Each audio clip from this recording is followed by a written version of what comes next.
নমস্কাৰ বন্ধুসকল, মই হিৰেন।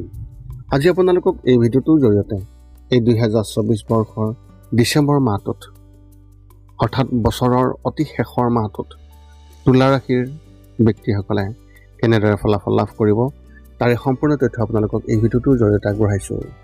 প্ৰথমে মোৰ চেনেলটো আপোনালোকে ছাবস্ক্ৰাইব কৰি ল'ব, যাতে মোৰ পিছৰ ভিডিঅ'বিলাক আপোনালোকে সহজে লাভ কৰিব পাৰে। লগতে মোৰ ভিডিঅ' যি ভাল লাগে তেন্তে লাইক আৰু শ্বেয়াৰ কৰিব, কমেণ্ট কৰি আপোনালোকৰ মনোভাৱ প্ৰকাশ কৰিব। এতিয়া আহোঁ মূল বিষয়লৈ। আমাৰ সকলোৰে মনত এটা কৌতূহল আছে যে আগন্তুক মাহটো আমাৰ বাবে কেনেকুৱা হ'ব। বহু ধৰণৰ প্ৰশ্ন আমাৰ মনত উদয় হয়, যেনে এই মাহটো কেনেকুৱা হ'ব, ব্যৱসায় বা চাকৰিৰ ক্ষেত্ৰত অগ্ৰগতি হ'বনে নহয়, নে আমি নতুন প্ৰত্যাহ্বানৰ সন্মুখীন হ'বলগীয়া হ'ব। সেয়েহে আপোনাৰ ৰাশি আৰু ৰাশিৰ ওপৰত বিভিন্ন গ্ৰহ নক্ষত্ৰৰ প্ৰভাৱ আৰু গতিবিধিৰ ওপৰত বিবেচনা কৰি এই ডিচেম্বৰ মাহটোত মাহেকীয়া ৰাশিফলৰ সঠিক মূল্যায়ন কৰা হৈছে আপোনালোকক এই ভিডিঅ'টোৰ জৰিয়তে, যাতে আপুনি সেই অনুসৰি প্ৰস্তুতি চলাব পাৰে। এই ভিডিঅ'ত আমি মাহেকীয়া ৰাশিফল কেনেকুৱা হ'ব সেই বিষয়ে উল্লেখ কৰিছোঁ। ইয়াত আপোনাৰ পৰিয়াল, আৰ্থিক, কেৰিয়াৰ, শিক্ষা, প্ৰেম, স্বাস্থ্যৰ এনেধৰণৰ বিভিন্ন দিশৰ ওপৰত ভিত্তি কৰি এই ডিচেম্বৰ মাহটোত আপোনাৰ ভৱিষ্যতবাণী কেনে হ'ব তাৰেই বিৱৰণ আপোনাক উল্লেখ কৰা হৈছে। ইয়াৰ দ্বাৰা আপুনি জানিব পাৰিব যে ডিচেম্বৰ মাহত আপুনি আপোনাৰ ৰাশিফলৰ অনুসৰি কি প্ৰস্তুতি চলাব লাগিব। ইয়াত উল্লেখ কৰা ৰাশিফলৰ যি বৰ্ণন, সেই বৰ্ণন আপুনি খুব ভালভাৱে মন দি শুনক আৰু সেই অনুসৰি আপুনি প্ৰস্তুতি চলাওক। কিন্তু আপোনালোকক এইটো জনাই থোৱা উচিত যে এই ভিডিঅ'ৰ এই যি ৰাশিফলৰ বৰ্ণন, এই বৰ্ণন এক বিশেষ ৰাশিৰ ওপৰত বিশেষভাৱে বিবেচনা কৰি এই ভিডিঅ'টো প্ৰস্তুত কৰা হোৱা নাই, বিশেষকৈ এজন ব্যক্তিৰ হিচাপে নহয়। ইয়াত ৰাশিৰ ওপৰত যি ফলাফল প্ৰভাৱ পৰিব তাৰে বৰ্ণন উল্লেখ কৰা হৈছে। গতিকে এনেদৰে আপুনি আপোনাৰ জীৱনত ঘটিব পৰা সকলো কথাৰ তথ্য জানিব পাৰিব এই ভিডিঅ'টোৰ জৰিয়তে। গতিকে কোনো পলম নকৰাকৈ এতিয়া আমি এই 2024 বৰ্ষৰ ডিচেম্বৰ মাহটোত মাহেকীয়া ৰাশিফলৰ বৰ্ণন আপোনালোকৰ আগত আগবঢ়াবলৈ আগবাঢ়িছোঁ। সৰ্বপ্ৰথম পাৰিবাৰিক জীৱনৰ ক্ষেত্ৰত এনেধৰণৰ আপোনাৰ পৰিয়ালত পাৰস্পৰিক সহযোগিতা বৃদ্ধি পাব, কিন্তু এই সময়ছোৱাত মতাদৰ্শনত পাৰ্থক্য মুখামুখিকৈ ওলাই আহিব। মাহৰ মাজভাগত আপোনাৰ পৰিয়ালৰ সদস্যসকলৰ মাজত এটা গুৰুত্বপূৰ্ণ বিষয়ৰ ওপৰত আলোচনাৰ সম্ভাৱনা আছে। আপুনি আপোনাৰ পূৰ্বপুৰুষৰ ঘৰলৈ যাবলৈ এটা প্ৰগ্ৰেম বনাব পাৰে। এই সময়ছোৱাত বহু দূৰৈৰ আত্মীয়কো লগ পাব পাৰে। আপোনাৰ স্বভাৱ পৰিয়ালৰ প্ৰতি কোমল হ'ব, যাতে সকলোৱে আপোনাৰ দ্বাৰা বিশেষভাৱে প্ৰভাৱিত হয়। ঘৰত কাৰোবাৰ বিবাহৰ কাকতিয়াল কথা আছে, যাতে তেওঁলোক সকলোৱে মনত সুখী হয়। ব্যৱসায় আৰু চাকৰিৰ ক্ষেত্ৰত এনেধৰণৰ ব্যৱসায়িক দৃষ্টিকোণৰ পৰা এই মাহটো আপোনাৰ বাবে উত্তাল হ'ব। ব্যৱসায়ত ক্ষতি হ'ব পাৰে, গতিকে সচেতন হওক আৰু আপোনাৰ প্ৰতিদ্বন্দ্বীসকলৰ ওপৰত চকু ৰাখক। ইয়াৰ দ্বাৰা খৰচো হ্ৰাস পাব, গতিকে আপুনি লাভত থাকিব। কাৰো প্ৰতি ঘৃণা অনুভৱ নকৰিব। সৃষ্টিশীলতাৰ ক্ষেত্ৰখনত কাম কৰা ব্যক্তিসকলে এই মাহত কিছু নতুন সুযোগ পাব।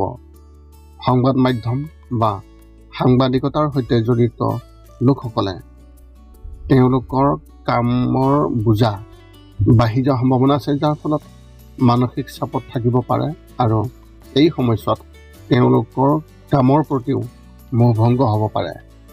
চৰকাৰী বিষয়াসকলে ভ্ৰমণ কৰাৰ কাকতিয়াল কথা আছে। শিক্ষা আৰু কেৰিয়াৰ ক্ষেত্ৰত এনেধৰণৰ এই মাহত কঠোৰ পৰিশ্ৰম কৰাৰ পিছতো ছাত্ৰ ছাত্ৰীসকলে আকাংক্ষিত ফলাফল লাভ কৰাত সমস্যা হ'ব, যাতে তেওঁলোকৰ মন হতাশ হ'ব পাৰে। এনে পৰিস্থিতিত আপোনালোকৰ শিক্ষকৰ লগত কথা পাতক আৰু তেওঁলোকক আপোনালোকৰ সমস্যাটোৰ কথা বিষয়ে আপোনালোকে বুজাই কওক। কলেজত পঢ়ি থকা ছাত্ৰ ছাত্ৰীসকলে কাৰোবাৰ লগত বিতৰ্ক কৰিব পাৰে, যাৰ ফলত তেওঁলোকৰ ভাৱমূৰ্তি নেতিবাচক হ'ব পাৰে। এনে পৰিস্থিতিত নিজকে যিকোনো বিতৰ্কৰ পৰা আঁতৰাই ৰাখক আৰু সকলোৰে লগত বন্ধুত্বপূৰ্ণ আচৰণ ৰাখক।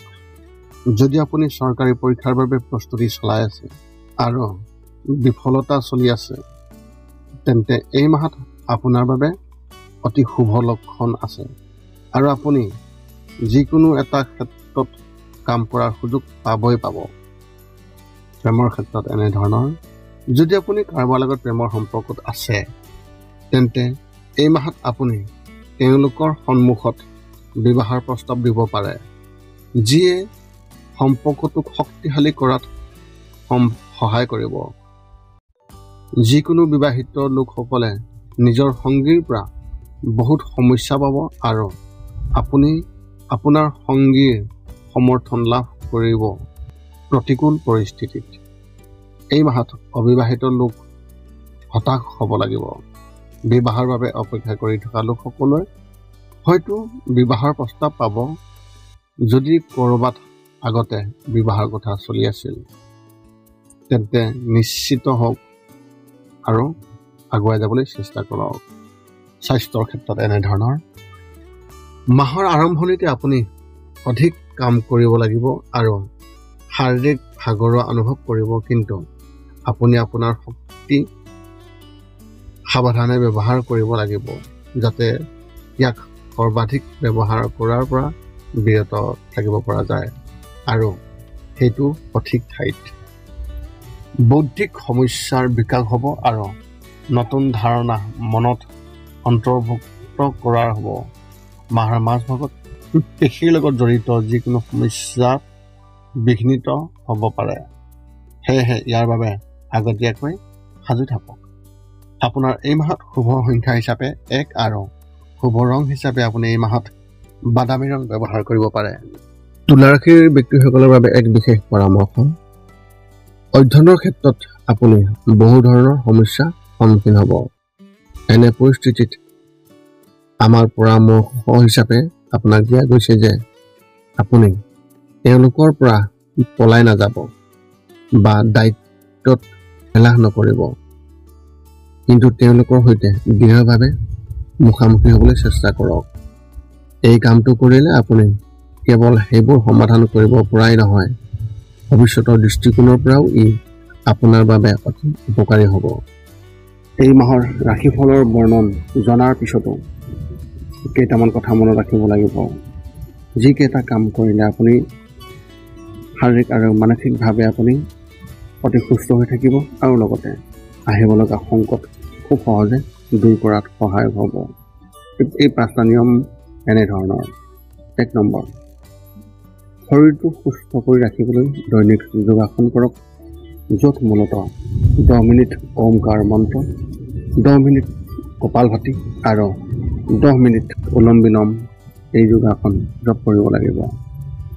ইয়াৰ লগে লগে আপোনাৰ শৰীৰ আৰু মানসিক স্বাস্থ্য একেবাৰে নিখুঁত হৈ থাকিব। ৰাতি শোৱাৰ আগতে নিস্তব্ধ আৰু নিৰ্জন ঠাইত 10 পৰা 20 মিনিট ধ্যান ধাৰণা কৰিব লাগে। ইয়াৰ দ্বাৰা 2টা উপকাৰ পোৱা যায়। এটা হ'ল আপুনি ভাল টোপনি পায় আৰু দ্বিতীয়তে পিছদিনা আপুনি সতেজ অনুভৱ কৰে। ধ্যান কৰি থাকোঁতে মধ্যমীয়া শব্দত শান্ত সংগীতো শুনিব পাৰি। 3 নম্বৰ হৈছে, প্ৰতি মঙলবাৰে পুৱা নিশ্চয় হনুমান চালিচা পাঠ কৰক আৰু হনুমান মন্দিৰ দৰ্শন কৰক। ইয়াৰ দ্বাৰা আপোনাৰ আৰু আপোনাৰ পৰিয়ালৰ যিকোনো ধৰণৰ সংকট দূৰ হ'ব আৰু সদায় সুখ আৰু শান্তি থাকিব। 4 নম্বৰ হৈছে, প্ৰতিদিনে ঘৰৰ বাহিৰত গৰু আৰু কুকুৰক নিশ্চয়কৈ আহাৰ খুৱাওক।